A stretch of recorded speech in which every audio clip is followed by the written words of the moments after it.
ihtiyaç duyulan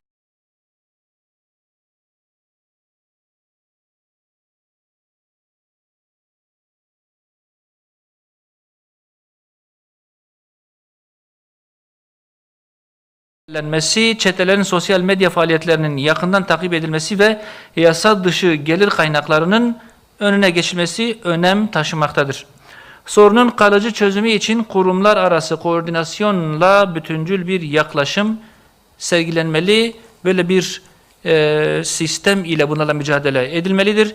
Bunun için genç işsizliğin azaltılması, eğitim müfredatının manevi değerleri önceleyen insan yetiştirme odaklı bir yapıya kavuşturulması, mesleki eğitim ve istihdam imkanlarının geliştirilmesi ve dezavantajlı bölgelere yönelik kapsamlı sosyoekonomik destek programlarının yürürlüğe konulması yine diğer yapılması, atılması gereken adımlar ve alması gereken tedbirlerdir.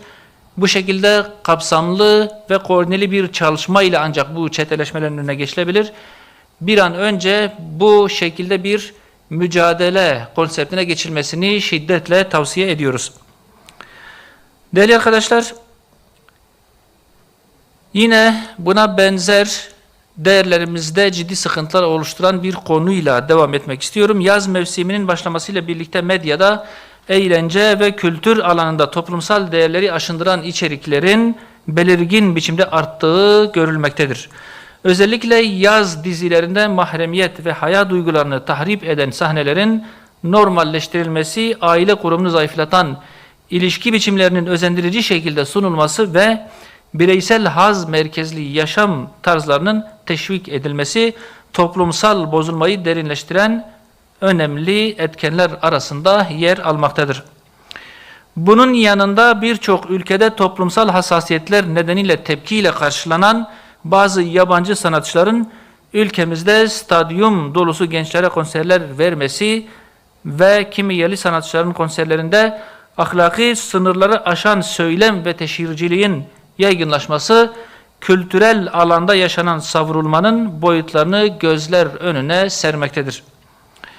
Değerli arkadaşlar, yaşanan rezaletlere seyirci kalınması ve mevcut kültür politikasızlığının sosyal dokumuza onarılmaz zararlar vereceği görülmektedir.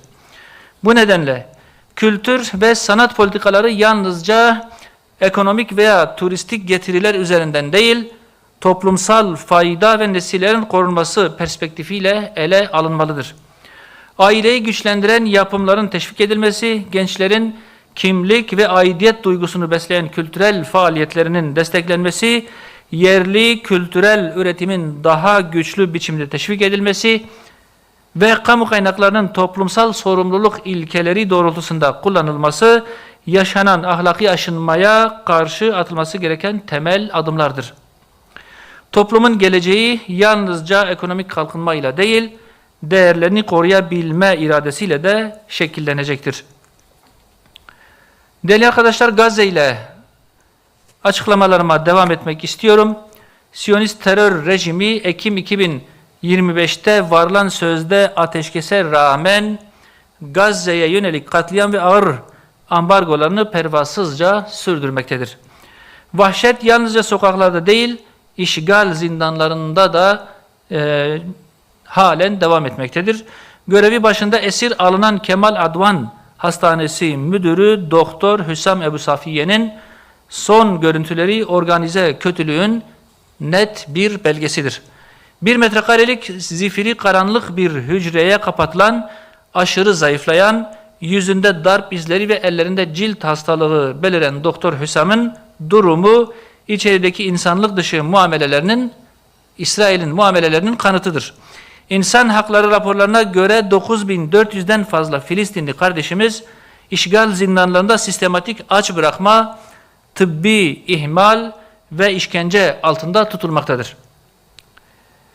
Birleşmiş Milletler Filistin özel raportörünün de belirttiği şekliyle İsrail'in sözde gözaltı merkezlerindeki işkence uygulamaları sistematik hale gelmiş durumda ve soykırım eşiğine yaklaşmaktadır.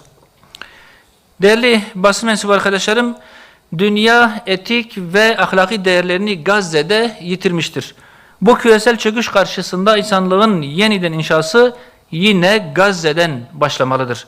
Sahadaki katliamların hesabı uluslararası mahkemelerde sorulmalı, işgal edilen topraklar gerçek sahiplerine iade edilmelidir.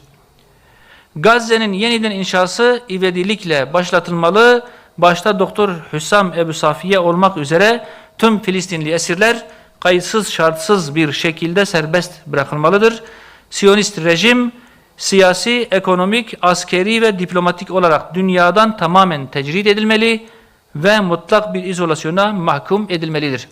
Son olarak şunu da ifade edeyim, Gazze'li kardeşlerimiz garantör ülkelere güvenerek bir yola girdi. Ancak garantör statüsündeki ülkelerin Gazze halkına karşı görevlerini yapmamaları şu an yaşanan sorunların belki de en önemli sebebidir.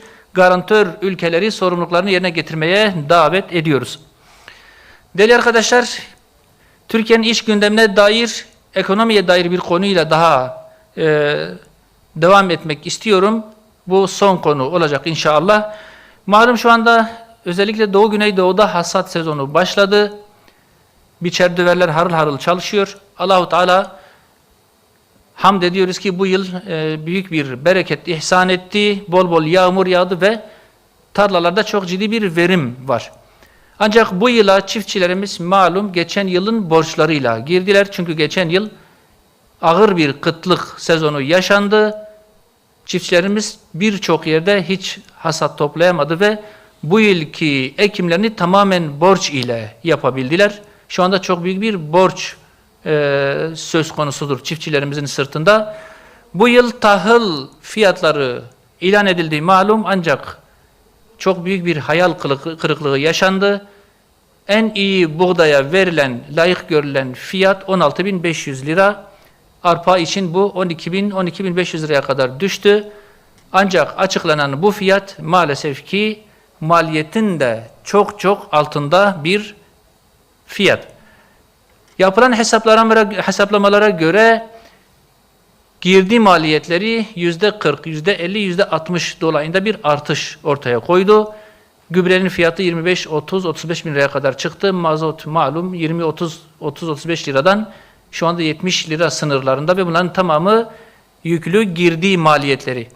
Bu fiyat yeterli değildir. Eğer sadece bu fiyat ile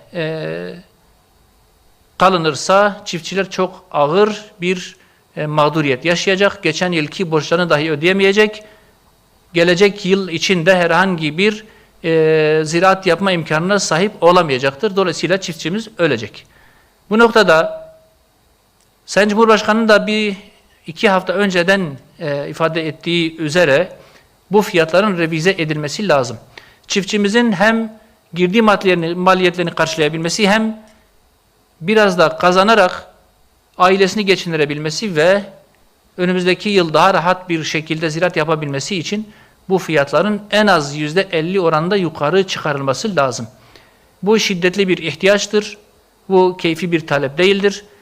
Bu fiyatlarla eğer yetinilirse maalesef çiftçilerimizi kendi elimizle öldürmüş oluruz.